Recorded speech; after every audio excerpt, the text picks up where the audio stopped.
What's going on, guys? Today we are back with another video, and today's video is all about the transom. So I mentioned this in the last one that this was going to be the next step, and we're here. So this actually doesn't look very complicated to get out at all, at least compared to the last one that I had to get out. So we do have welded corners, which means we can't pull it up from the top, but it looks like we have enough room down here that we can drop everything down and slide everything out, because there's not much of a lip that we really have to catch up here. And there's really not that much stuff to take out. It doesn't look like that's like through bolted or anything. We've got a line of a line down here that's holding it through, and then your clips, and that's really about it. The hardest part's literally just going to be drilling out these rivets down here that we're just going to have to replace with some closed and pop rivets. But other than that, this shouldn't be very hard at all, and the wood doesn't look terrible, so hopefully we can just pull it out in one piece, trace it up real quick on some plywood, cut it out, seal it, and then drop it back in, and then we can start on the framing. So I still haven't washed it. That's going to be the next step after the transom, but I figured if this thing is pretty rotted, then there's no reason to go wash it and have a bunch of nasty wood fall on it. So we're going to get this thing taken care of real quick, and yeah, so let me throw the GoPro on and we'll start getting all this stuff unattached. Here we are. We don't got a ton to do as far as getting stuff, unattached back here. I already went and got all the stuff that we should need, except the drill. I forgot that. But we'll start just unattaching this stuff.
So we got all of the bolts out. The only thing left, I believe, is the rivets on the bottom that are kind of holding everything together, and then we should be able to pull it out and push all the bolts through and hopefully pop out. But this is gonna be the annoying part. I hate doing this. Drilling out rivets.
There it is, guys.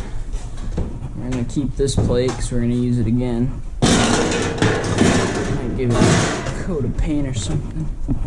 Then we got this thing.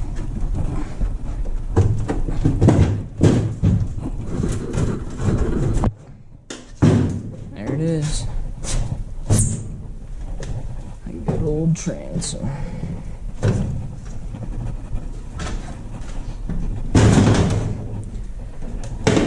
You guys can see all this stuff caused by using treated stuff.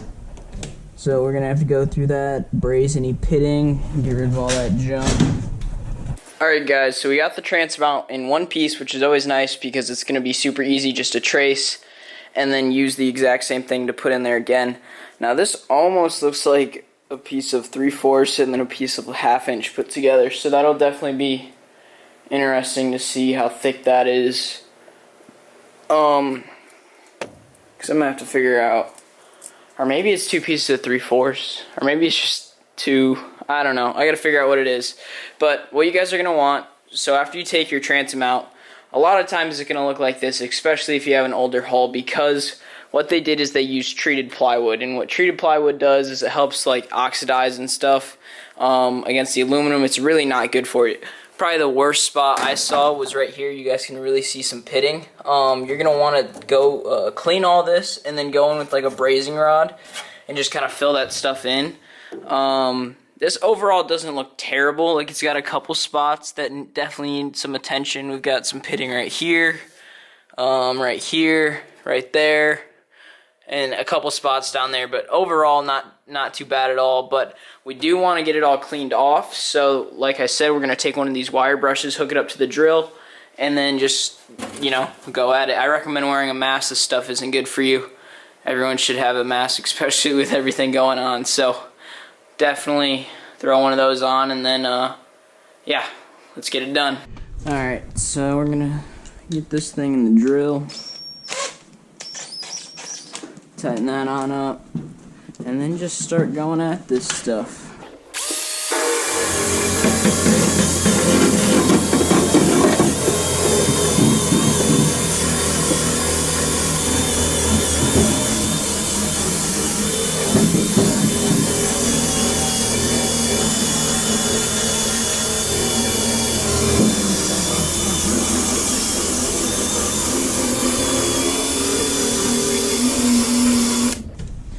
And just like that, guys, you get a lot. You can really see the pitting and what you got to fill in, and then you can also, it cleans up really nicely. You know, it's not too bad at all. Pretty quick, just something to get done.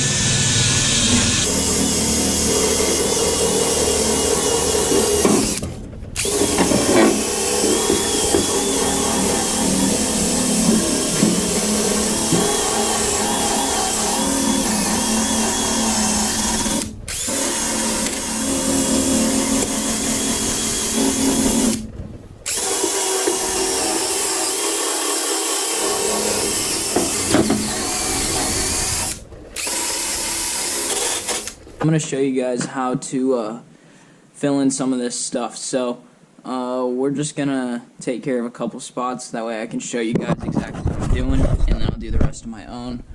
So what you're going to want to do is get this wire wheel that I was telling you guys about, and right before you go over anything, you just want to really hit it with this, make sure it's clean, because you don't want any contaminants getting in the way of the brazing rod or whatever. So we're going to go ahead and do this spot right here.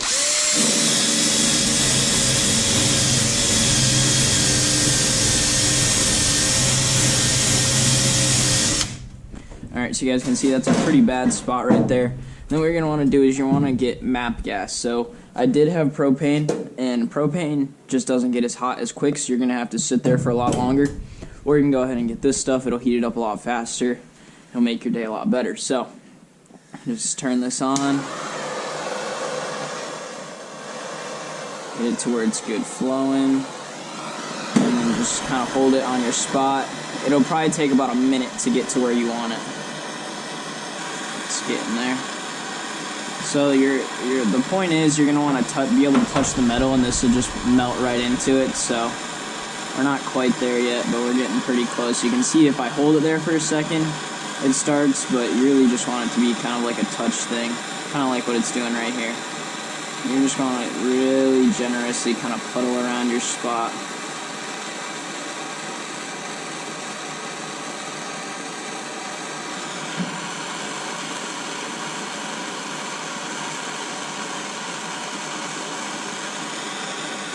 Make sure you get all around it.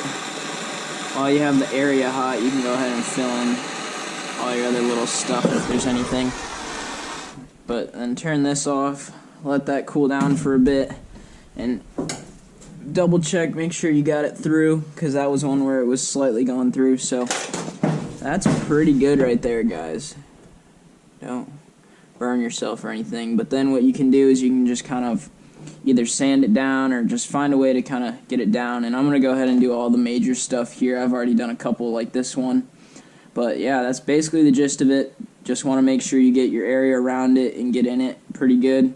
Make sure it's hot enough, because that's how it's creating the bond. It's not a true weld, so I wouldn't use it for anything that requires it to like hold something together. Like let's say I had to like weld something, like let's say I had to replace this weld. I wouldn't want to do that with a brazing rod. I would want to get that truly welded. But for something like this, where you're just kind of adding structure and adding a little bit more strength to just a piece of aluminum that doesn't have to like hold anything together, that's fine. So we're just going to go ahead and do that for the rest of these like holes and stuff and some of the deeper pitting spots, and then we'll call that good. So I just wanted to show you guys how I do it. That wasn't the best one, and I'll get better at it as I go. But we will be brazing in this boat a lot more, so definitely something you're going to want to pick up. Like I said, I recommend the MAP gas. It's a lot quicker, otherwise you'll be sitting there for 5 minutes waiting for that to heat up. And that gets really annoying, especially if you have to do something like this where you got to move spots. But yeah, so that's how you do the brazing part. Alright guys, so we are on to cutting out the wood. And what we did is we just put this down, and then I traced it out twice on here. And then I've got another piece of wood that we're going to trace the other piece on. Then we're going to glue them all together and clamp it shut. That way it gets a good, it stays good and glued together. Then I'm going to take some glue, some wood glue, and glue the three pieces together, clamp them down, let them dry, and then we'll sand all the corners, make sure everything's even, and then we'll go ahead and put our sealant on there, which is going to be fiberglass resin. But you guys will see all that a little bit later in the video. But first we got to get this cut, so let's get to that. Alright, so we're going to go ahead and start off with the circular saw, hopefully get good enough cuts. I'm pretty confident every cut except maybe this one, just because it's a little close, but alright, so we're going to go ahead and start with this cut. You can see we don't have a very straight line, but I'll figure it out.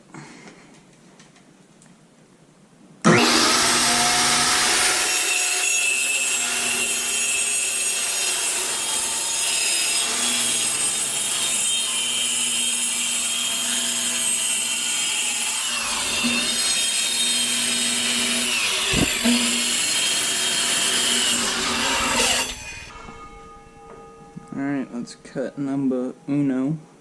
Let's do the other side.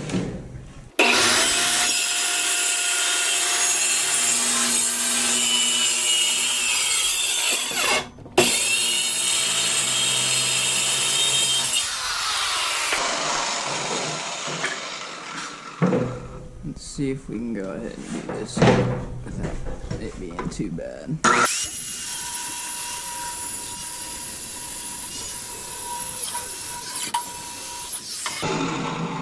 That wasn't too bad.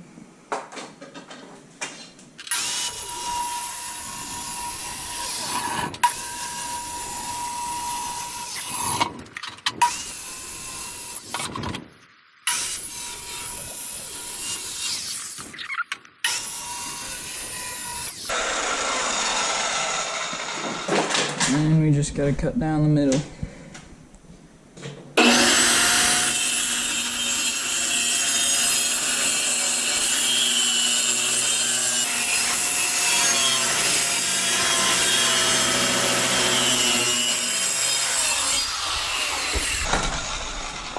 Alright, let's see how bad of a job we did. Just kidding. Hopefully it's close.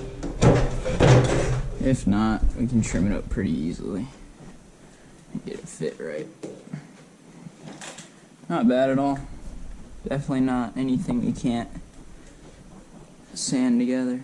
We've got a couple, it's really just these sides that are slightly different angles. The bottoms and the top match almost perfect, so we will take our smaller one, which is this top piece, because we'll be sanding off that stuff. And we'll go ahead and trace it on that piece of wood, because that's the other piece of wood. And you guys can kind of see how we're going to put this together. Just glue them together, wood glue, fiberglass them together. They'll be bolted through the boat. ain't going nowhere, and it's only got to have like a 15 to 25 on it, so it's not going to take too much of a transom to hold something like that up, as long as we do it correctly.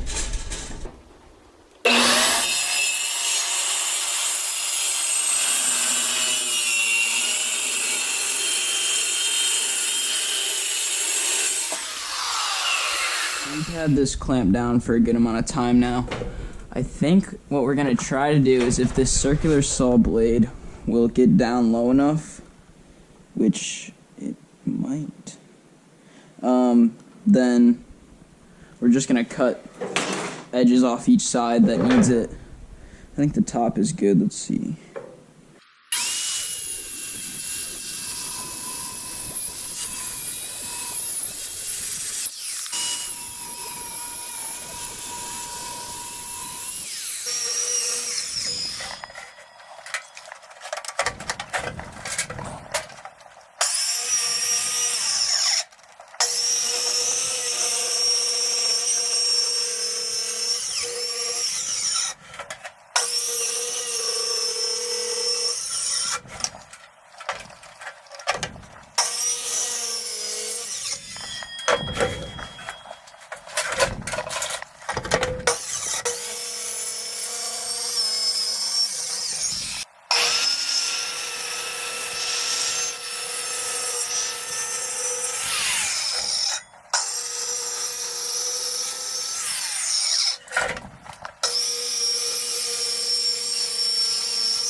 Nice thin piece, and that is a perfect cut. Now to see if it fits. Well, it definitely fits. Fits pretty dang good too. Yeah, looks like we got enough room for everything. Alright guys, so step after we get it all cut is going to be to seal it. I did test fit it though. I think I got it on GoPro. I'm not sure if I did. If I didn't, all I did was just slide it in, make sure the wood fit. Double check my thickness, because that's a big deal. You want to make sure it's the same thickness as the one you're taking out. So I double checked that. We're all good. It came out pretty good for the most part. We've got a couple edges that'll get sealed up with the resin, but other than that, I'm very happy with it. It definitely is a lot stronger than the one that's in there, because there's like zero flex with this. I did 3 pieces of 1/2 inch that I glued together. You could probably go with 2 pieces of 3/4. I think that's what this one actually was. But I didn't have that, and I didn't feel like going and buying plywood just to build the transom, because I had this plywood and I didn't have any plan for it, so there's no reason to. So next we gotta seal it though. So what you're gonna need is you're gonna need a scale. You can see this one's been well used through 2 boat builds between sealing wood and pour foam. It's definitely got its use. I am very surprised it still turns on to this day. I say that and it probably won't turn on, but we'll see. Yep, there it goes. Alright, so you're going to want to scale, because you do have to measure it out, and then you got to put this stuff in there, which is the hardener. A quick tip I learned from Nate was, if you buy one of these, it'll give you 1 tube per container. Buy an extra and put a little bit of extra hardener in each time, and it'll help it dry quicker, because this isn't a process that you kind of have to perfect. You know, you just got to get it on there and make sure it's on there good, so you can add that hardener on and speed things up a little. But I'm going to throw the GoPro on, and I'm going to show you guys how exactly I do this.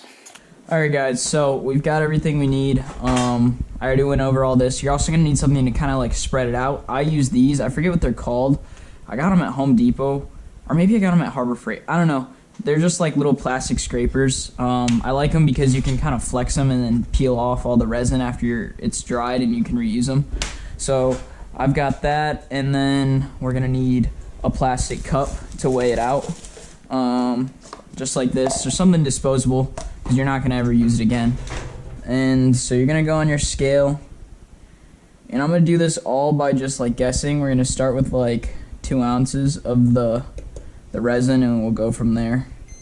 If we need more, we can always make more. So just pop that on there, tear it out, and then pour out your 2 ounces. Okay, it's just hold. That's not what I wanted. Okay. Oh, did I hit the wrong button? Yeah, see, that's the problem when you got a scale you can't read. Alright, so that's literally 2 ounces on the dot, because that cup was 0.2. So then what you're going to do is for every 1 ounce, you need 10 drops of this stuff. So we're going to put, so technically we need like 20 drops. We're going to probably put like somewhere between 25 and 30 in there. I'm not going to really count, just kind of, yeah, it's like 2 or 3.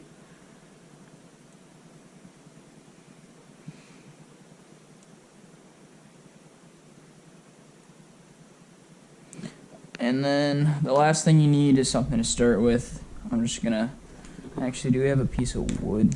That's what I usually use. Well, ideally get a popsicle stick. If not, wood works fine. And just give that a good mixing. Then you're gonna wanna move all this junk off. Make sure you got not a bunch of sawdust on your piece of wood. Get everything you don't want out of there. Just mix this up. So it is a little colder in my garage right now. I do have the heater going, but this stuff's going to be a little bit thicker than it usually would if it was like nicer outside. So temperature definitely helps, but we'll do this quick enough that I think we'll be able to get it done. Alright, so from here, I just like to pour it on one side like this. And get thinner, and then kind of work your way down. And then I like to leave a little bit in the cup just in case I got to do some touch-up spots. And then I just kind of, you can see the wood change color as it gets resin on it, so just kind of go down and do your best to hit everything. This first layer, I'm not necessarily going for something thick. I'm just trying to get a nice even layer on. And the other, I'll do probably 2 or 3 coats depending on how thick the coats end up being. I don't really have a science to this, I just kind of do it. So if that's what you guys are looking for, you should probably go find some more details on this stuff, because I don't got it for you. So we'll put some down there, put a little more down here, and that's why I like leaving some in the cup, because you can kind of target the areas that need it. I think 2 ounces is just about perfect for this, though. I'll go ahead and get the rest of it up here.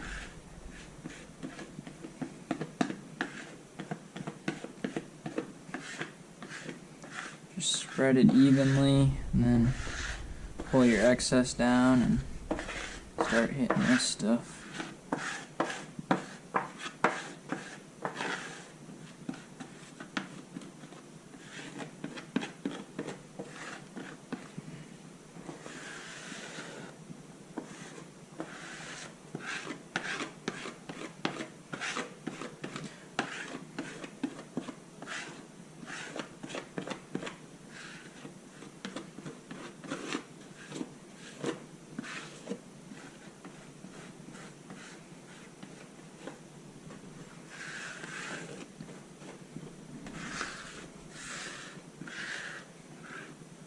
And if we have any more, I'll go ahead and dump it right here. And should be about perfect for the first coat on this side. And we'll do the edges with like a paintbrush or something to make sure it gets on there good.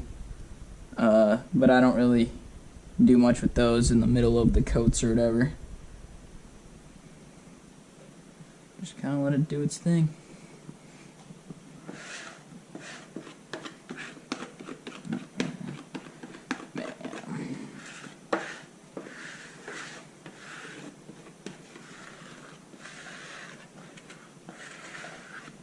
That's a pretty good coat of resin right there. So we'll go ahead, let this kind of thing dry. What I do is along these edges where I see drip, you do kind of want to just work those in, only because they'll be annoying and you'll have to sand them off later. So if you just go over it real quick like this and just kind of soaks it into the sides and spreads it out, and you're all good. So that is one side all fiberglassed up, and what that does is it's a resin, so it'll help seal it a little bit better than the enamel paint that most people put on. I've done it before. It worked out pretty good. I didn't really have any problems with it. The only thing was it took forever to dry, and I had to do like 4 or 5 coats to get it as thick and as sealed as I really wanted it. This, you only have to do 1 or 2 depending on how much you do and how well you do it, and I trust this a lot more. Plus, it also strengthens the whole deal because, like I said, this is 3 pieces of plywood glued together. So yes, I did glue them correctly and well, but you know, it's always better because I'm going to be sealing up all these edges. It'll just kind of create like one solid thing, and the resin will also help harden it up and protect the actual wood, you know, from clamping and all that stuff. So definitely the way to go. It's not too expensive, especially if you're really not putting all that much wood in your boat. I definitely recommend the wood that you do put in, make sure it's fiberglass resin or any type of resin. There's definitely marine resin you can go to, but I just get that stuff at Home Depot or Lowe's, and you'll be all set to go. So we'll let this dry, and then we'll go ahead and hit the other sides, and yeah. So it's time to go ahead and do the other side, so that's what we're gonna go ahead and do. Just flip this on over.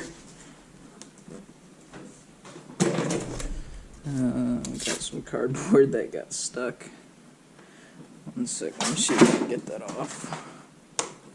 Alright, I got that off. Alright, so same step, we're just gonna turn our scale on. Maybe. Yeah, there we go.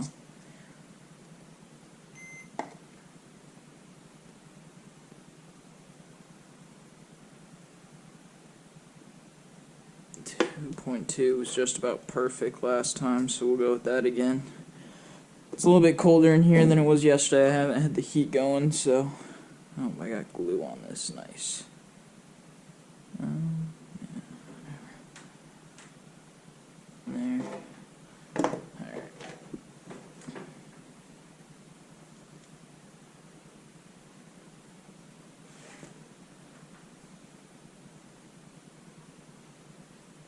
Leave a little extra in the cup.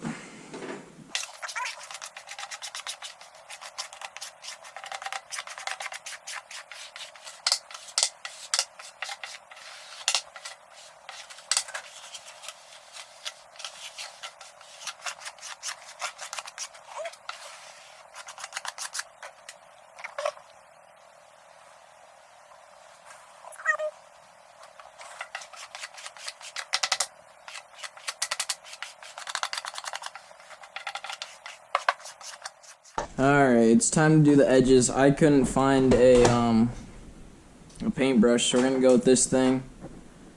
Hopefully it works. If not, I gotta go look a little harder for a paintbrush.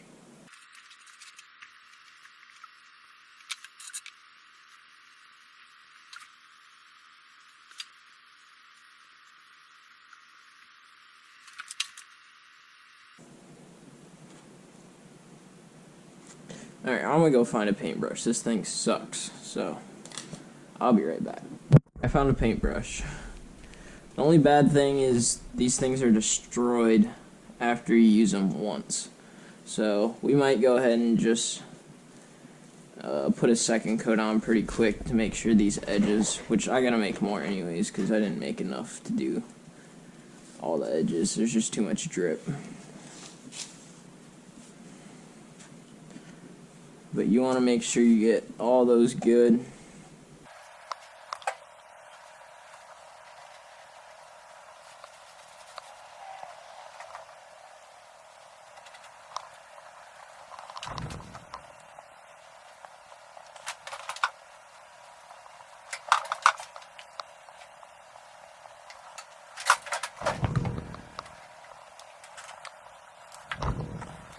Alright guys, so we got our transom all good to go. It's all sealed up.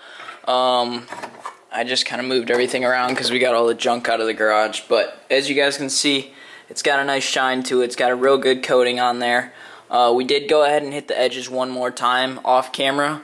But other than that, it's pretty good. So we did 2 total coats on every side, and that's plenty. This thing's definitely good to go. So what we're going to do is we're going to pick this up, go put it in the back, we'll clamp it up, and then we have to get this metal piece that it's sitting on, and we have to bolt that back in using the hardware that we took off, and should be good from there. We'll make sure we put in sealant wherever we drill holes through the wood. That way it doesn't get rotted through those holes, and then, yeah, you guys will watch it all happen. So let's start figuring it all out. So we got our area cleaned off good enough.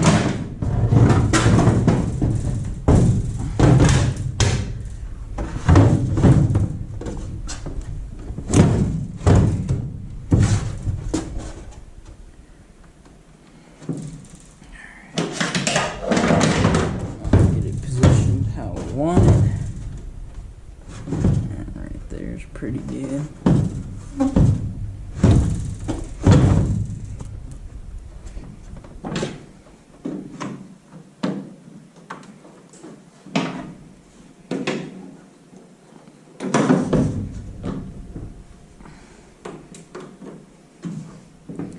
Alright, so that's clamped in.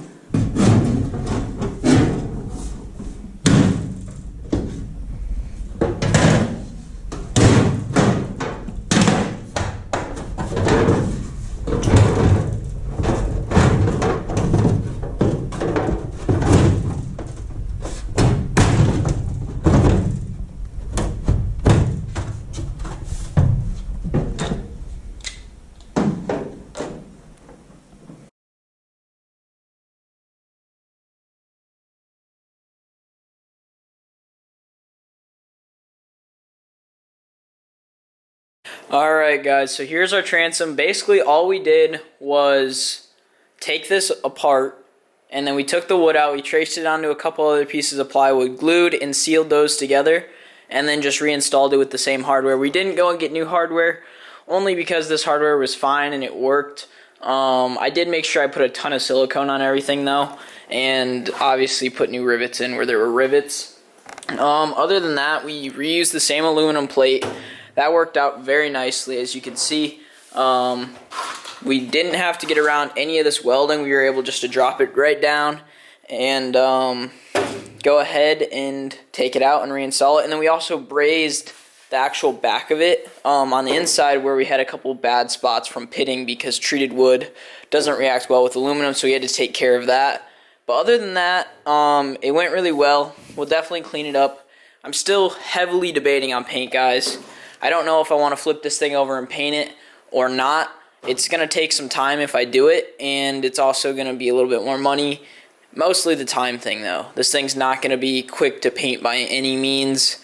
The main objective of the video is done. We got a transom in. Took us a couple days. I'd say I spent about 3 days on this. Not 3 days straight or anything. Just whenever I got time, I'd come out, put another coat on, let everything dry, and then finally was able to put it back in.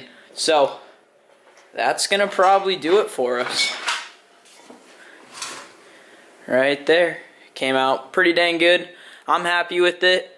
Definitely pretty dang sturdy. It's not, nothing's going to not hang off that. And it's got a max rating of a 25, so it's probably what we'll try and find. But that'll be a later date kind of thing. Alright guys, I think that is going to go ahead and wrap it up for us. Like I said, I'm very happy with the way that turned out. Not sure what we're hitting next. We could go ahead and do the subfloor. We could go ahead and do the rails and start working on framing. You guys are just going to have to stay tuned though, because I got to still make that decision. But if you guys want to keep following the build, go ahead and hit that subscribe button. And also please comment, like, and we'll catch you guys in the next one. Peace.